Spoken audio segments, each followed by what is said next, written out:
ओहो, आज हम लोग क्या सीखने वाले हैं? विज्ञान। कौन क्लास का है जी? 6 क्लास का। अध्याय 4। कौन सा चैप्टर? अध्याय 4। इसमें लिखा है विभिन्न प्रकार के पदार्थ। इस चैप्टर का क्या नाम है? विभिन्न प्रकार के पदार्थ। तो चलिए देखिए, यानी यहाँ पे क्या है कि आज सुबह स्कूल आने से पहले आपने बहुत कुछ किया होगा, किए होंगे। कल शायद आपने कोई पुस्तक, किसी ने कोई पुस्तक पढ़ा होगा, तो कुछ खाया होगा, तो अथवा कोई अन्य दैनिक गतिविधि की होगी। इन गतिविधियों में आपने किन किन वस्तुओं का उपयोग किया है, यानी किन किन वस्तुओं का हम उपयोग करते हैं, उसके बारे में जानेंगे। तो देखिए यहाँ पे क्या है। सबसे पहले बढ़िया, यहाँ पर तो ज्यादा दिया है आपका क्रियाकलाप ना। तो आगे देखिए, यानी यहाँ पे धातु। क्वेश्चन आपका है धातु किसे कहते हैं? लिखना नहीं है अभी बेटा।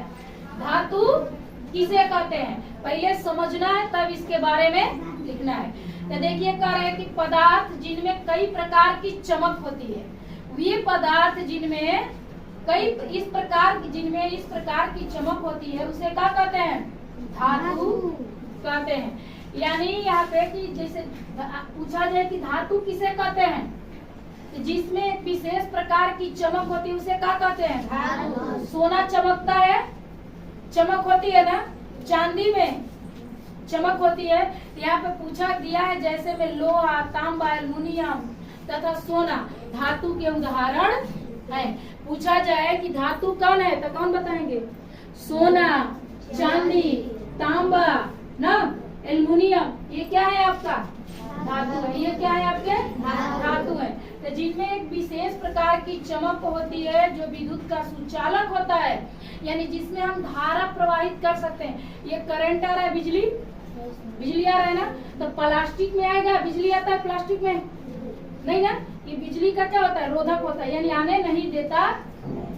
तो जिसमें धारा प्रवाहित होती है उसे क्या कहते हैं?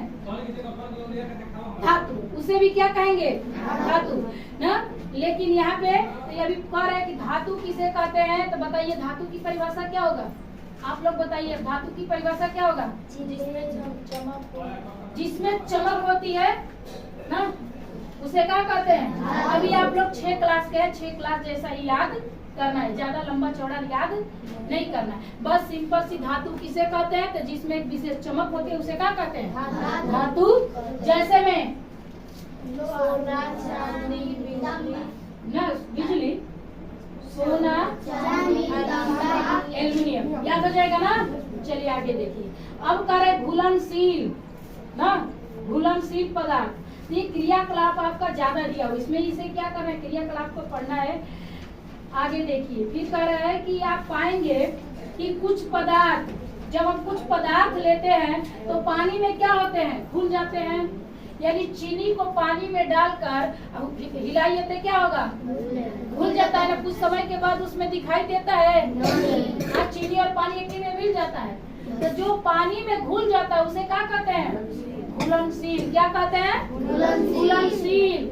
यानी विलेय, यानी उसको क्या कहा जाता है? विलेय। दिया है किताब में ना कि जो पानी में घुल जाए उसे हम लोग क्या कहते हैं? विलेय कहते हैं ना। जबकि कुछ पदार्थ पानी में नहीं घुलते हैं, जैसे बालू के कण। आप लोग बालू के कण को क्या करें? पानी में डालकर, गिलास में पानी ले लिया, बालू को डाल के उसको चम्मच से हिलाइए, घुल जाएगा? नहीं। बताइए घुलेगा? नहीं घुलेगा ना। तो उसे हम लोग क्या कहते हैं? अविलेय या अघुलनशील। अघुलनशील या अविलेय। समझ में आ रहा है ना? पढ़ा रहे हैं। ये क्वेश्चन आप लोगों को घर से लिख के लाना रहेगा उत्तर इसका।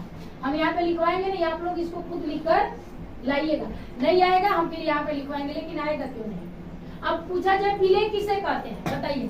जो पानी में घुल जाए उसे क्या कहते हैं? जैसे में चीनी, नमक भी घुल जाता है ना, चीनी भी घुल जाता है ना, लिख लेंगे ना। जो पानी में ना घुले उसे क्या कहते हैं? अविलेय या अघुलनशील। जैसे पत्थर, लकड़ी, बालू, ये नहीं ना घुलेगा। परिभाषा लिखा जाएगा ना सबका घर से। चलिए आगे देखिए। आगे कह रहे कुछ पदार्थ कह रहे आगे, जल में कई पदार्थों को घोलने की क्षमता होती है, जल को इस स्थिति में घोल या विलायक कहेंगे। अब जिसमें घुल जाता है, यानी पूछा जब विलायक किसे कहते हैं, यानी घोल किसे कहते हैं, विलायक किसे कहते हैं, यानी घोल किसे कहते हैं, तो जो घुला लेता है उसे क्या कहते हैं, विलायक यानी घोल का, यानी पानी, जैसे में पानी में हम डालेंगे तो पानी ना उसको घुलाता है? हवा थोड़ी ना, चीनी को रखिए बाहर कहिए कि घुल गया तो घुलेगा नहीं ना घुलेगा। तो जो आप पूछा जाए कि पानी को क्या कहेंगे, एक विलेय हो गया एक अविलेय हो गया, तो विलायक कौन होगा, तो जो घुला लेता है उसे क्या कहते हैं, विलायक कहते हैं। क्या दे रहा है कि जो घुला लेता है उसे क्या कहते हैं ना। क्या जल के अलावा जल के अलावा अन्य कोई पदार्थ घोल हो सकता है? हाँ, आप कह रहे हैं कि आपके हाथ में काली पेंट या अलकतरा लग जाता है, तो इसे आप किससे साफ करते हैं? पानी से। पेंट या काली किससे? किरोसिन से। अलकतरा लगता है तो किससे साफ करते हैं? पानी से होता है थोड़ा ना, किरोसिन से। तो देखिए आगे क्या कह रहे हैं इसमें, शिक्षक से चर्चा करें। आप कह रहे हैं कि आपके हाथ में तैलीय पेंट या अलकतरा लग जाता है, तो इसे आप किरोसिन मिट्टी का तेल से साफ करते हैं। दे रहा है किससे साफ करते हैं? मिट्टी। किरोसिन तेल आपके हाथ में लगे अलकतरा को क्या करता है? साफ कर देता है। तो बहुत से पदार्थ जल में घुलनशील है, इसीलिए हमारे शरीर की क्रियाओं में इसकी महत्वपूर्ण भूमिका है। कितना घुला, अब क्या कर रहे हैं, कितना घुला। कुछ पदार्थ ऐसे भी होते हैं जो ठंडे पानी में कम घुलते हैं ना, लेकिन गर्म पानी में ज्यादा घुल जाते हैं, है ना। तालिका में यहाँ पे दिया है, तो पानी की निश्चित मात्रा में किसी पदार्थ को अधिकतम ना और इतनी मात्रा घुले उस पदार्थ को घुलनशीलता विलेय कहते हैं, और इन घोलों को संतृप्त घोल कहते हैं। यानी चीनी देखिए, जैसे अब बता रहे हैं, आप लोग बहुत बढ़िया से समझिएगा। घर में ढूंढा पर आता है, ढूंढा जिसको तिलवा बोलते हैं। अब देखो पानी कितना लेती है माँ या दादी, कभी देखा है? नहीं तो देखना, नहीं लेती है, पानी लेती है, ऐसा बात नहीं है। पानी लेती है थोड़ा सा, एक आध कटोरी पानी, एक आध कटोरी छोटा सा पानी, लेकिन उसमें 5 किलो गुड़ घुला देती है। 2 किलो गुड़ क्या करती है, उसको पानी थोड़ा सा डालती है और गुड़ को क्या करते हैं उसमें, देखना कभी लड़का लोग नहीं देख रहा है, देखे तो देखे हो तो चलो आराम से, बातें नहीं करना है। तो थोड़े से तो उसको गर्म किया जाता है। अब वही 5 किलो गुड़ को आधा कटोरी या 1 कटोरी पानी ले ली, मान ली पाव भर पानी हम ले लिया, कटोरी नहीं समझ रहे, बड़ा समझ रहे कुछ छोटा, तो मान लीजिए हम पाव भर पानी ले लिए, समझ रहे हो ना, आपका 250 ग्राम पानी ले लिए और उसी में 5 किलो गुड़ को मिलाकर घोलिए, भूलेगा? घुला लेंगे आसानी से, बताइए भूल जाएगा आप लोग। और जबकि उसी पानी को एक कढ़ाई में गर्म करके उसको रख दीजिए तो क्या होता है उसमें, अच्छा उतनी पावर पानी में 10 किलो चीनी ले लीजिए, 5 किलो चीनी ले लीजिए या 1.5 किलो, आसानी से नहीं भूलेगा। जिस तरह मान लो 1 लीटर पानी में हम लोग शरबत बनाते हैं, 1 लीटर पानी लिए हैं उसमें हम लोग पावर चीनी डालते हैं, तो आसानी से क्या होता है, शरबत बनाते हैं उसको तो घुल जाता है ना। अब वही हम उल्टा कर दिए कि पाव भर पानी में 1 किलो चीनी, कह रहे तुमको शरबत बना के दो, हम घुलेगा जल्दी, घुला लोगे नहीं। तो वही बात कर रहे हैं, वही कि कुछ पदार्थ क्या होते हैं कि निश्चित मात्रा में किसी पदार्थ की अधिकतम मात्रा घुलती है ना, अधिकतम मात्रा घुलती है, उस पदार्थ की घुलनशीलता या विलेयता कहते हैं। और इन घोलों को संतृप्त घोल कहते हैं। क्या कहते हैं इसे, संतृप्त। गर्म करने पर किसी घोल में घुले पदार्थ की घुलने की क्षमता बढ़ जाती है, यानी जब गर्म करते हैं तो उसमें घुलने की क्षमता क्या होती है, बढ़ जाती है। कुछ गैसें भी जल में घुलनशील है, परंतु गर्म करने पर गैस भी घुलनशीलता क्या होती है, घट जाती है। अब गर्म करने पर क्या होता है, किसी संतृप्त घोल में अधिक पदार्थ घोलना हो तो आप क्या करेंगे, घोल को गर्म करके देखिए, नमक के संतृप्त घोल को गर्म कीजिए और उसमें आधा चम्मच नमक और डालिए, क्या यह घुला, पुनः गर्म कीजिए और नमक डालिए, क्या हुआ, यानी ये क्रियाकलाप करने के लिए दे रहा है। नींबू का रस। अब देखिए यहाँ पे एक चीज और पढ़ेंगे, पारदर्शी, अपारदर्शी, पारभासी। ये बहुत बढ़िया क्वेश्चन है, 10 क्लास में भी ये क्वेश्चन पहले चैप्टर में दिया ना। तो ये पदार्थ जिनसे होकर वस्तुओं को देख सकते हैं उसे क्या कहते हैं, पारदर्शी।